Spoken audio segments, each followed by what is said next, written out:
Welcome back. So just how do you move a 6,000-pound satellite that is also the size of a small school bus from Colorado to Florida?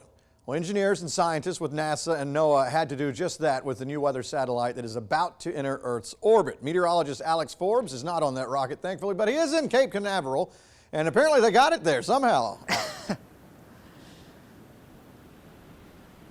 Ben, they did. It's about 1,500 miles from metropolitan Denver to Florida's eastern seaboard, and now GOES-T is right behind me at Cape Canaveral Space Force Base. It was no small feat to get it here, even though it pales in comparison to the journey it's about to take. Check it out.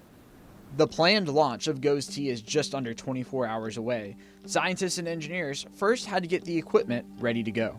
That happened at Lockheed Martin's facility in Littleton, Colorado, where it was built. The spacecraft team carefully packaged GOES-T, which is the size of a small school bus, for the voyage to Florida. Throughout the process, engineers were careful to protect the sensitive instruments on board.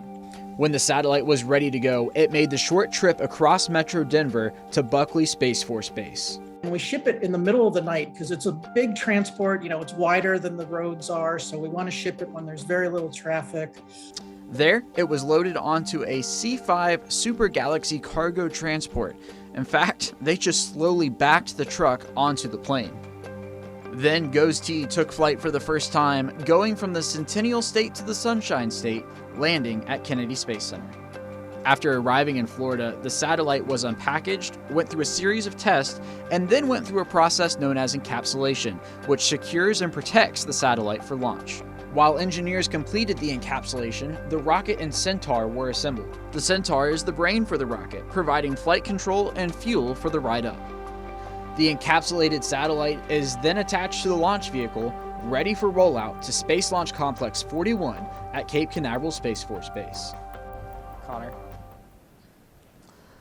And the rollout happened this morning shortly after 10 a.m. Now, GOES-T is sitting on the launch pad ready for liftoff tomorrow afternoon. Coming up tonight at 10 and 11, we're going to be talking about the weather conditions needed tomorrow so that we lift off on time. I'll give you a hint, Ben.